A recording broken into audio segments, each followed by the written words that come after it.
ঠান্ডা রাখেন, মাথা ঠান্ডা রাখেন, মাথা গরম করবেন না। রাজনীতি করতে হলে ঠান্ডা মাথায় আসেন। আপনি রেগে গেলেন তো হেরে গেলেন। আগামী 12 তারিখে হবে ফেসিবাদের বিরুদ্ধে লাল কার্ড। ফেসিবাদ নতুন না পুরাতন, দ্যাটস ইম্যাটেরিয়াল, এটা বিবেচনার ব্যাপার না। ফেসিবাদ, তোমাকে লাল কার্ড। তুমি যে প্রাণ গায়ে দিয়ে আসো তোমাকে অবশ্যই লাল কার্ড জানাবো। এদেরকে বলবো চোখ মেলে দেখেন জনগণ আপনাদেরকে কিভাবে দেখে। আজকে যুবকদের উত্থান শুরু হয়েছে পরিবর্তনের পক্ষে, নতুন বাংলাদেশের পক্ষে। মা বোনদের উত্থান শুরু হয়েছে পরিবর্তন এবং নতুন বাংলাদেশের পক্ষে। এই দৃশ্য দেখে অনেকে নার্ভাস হয়ে, আপনাদের এখানে তো বোধহয় এখন মাঘ মাস, তাই না? না চৈত্র মাস? হ্যাঁ, রাজশাহীতে চৈত্র মাস। আর একটু জোরে বলেন না, এখানে চৈত্র মাস।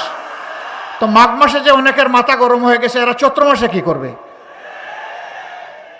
ঠান্ডা রাখেন, মাথা ঠান্ডা রাখেন, মাথা গরম করবেন না। রাজনীতি করতে হলে ঠান্ডা মাথায় আসেন। আপনি রেগে গেলেন তো হেরে গেলেন। হ্যাঁ, এটাই হেরে যাওয়ার পূর্বাভাস। শুরু হয়ে গেছে অলরেডি। 5টা বিশ্ববিদ্যালয়ের তরুণরা জানিয়ে দিয়েছে লাল কার্ড।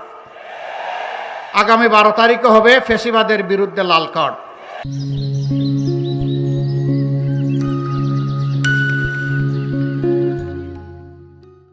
ফেসিবাদ নতুন না পুরাতন, দ্যাটস ইম্যাটেরিয়াল, এটা বিবেচনার ব্যাপার না। ফেসিবাদ, তোমাকে লাল কার্ড। তুমি যে প্রাণ গায়ে দিয়ে আসো তোমাকে অবশ্যই লাল কার্ড জানাবো। সম্মানিত ভাইরা, রাজশাহীর কিছু সমস্যা আছে, থাকবে, সব জায়গায় সমস্যা আছে।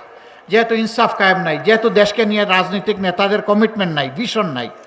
এখানে একটা মেডিকেল কলেজ আছে, বহু পুরানা। যখন 8টা মেডিকেল কলেজ ছিল পূর্ব পাকিস্তানে, তখন এখানে একটা ছিল। সেই মেডিকেল কলেজ এখনও আছে। তার সাথে একটা ডেন্টাল ইউনিট করা হয়েছে, কিন্তু ডেন্টাল কলেজ এখানে স্থাপন করা দরকার।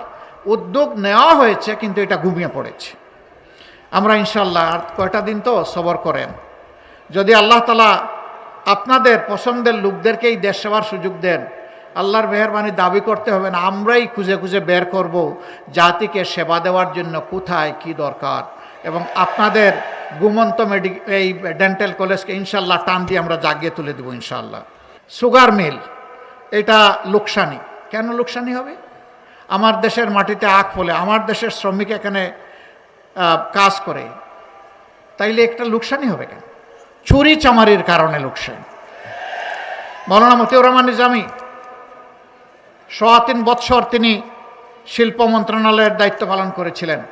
তখন বন্ধ মিল কারখানা, সুগার মিল সহ তালা একটা একটা করে খুলতে শুরু করেছিলেন এবং 1 বছরের মাথায় সেইগুলাকে লাভজনক প্রতিষ্ঠানে পরিণত করেছিলেন। চুরি বন্ধ হওয়ার কারণে এটা সম্ভব হয়েছিল। ইনশাআল্লাহ যদি আপনাদের রায়ের প্রতিফলন ঘটে, 13 তারিখ থেকে বলা লাগবে না, অটোমেটিক্যালি অনেকের কান এবং নাক খাড়া হয়ে যাবে। বাংলাদেশ নতুন রাস্তা খুঁজে পাবে ইনশাআল্লাহ।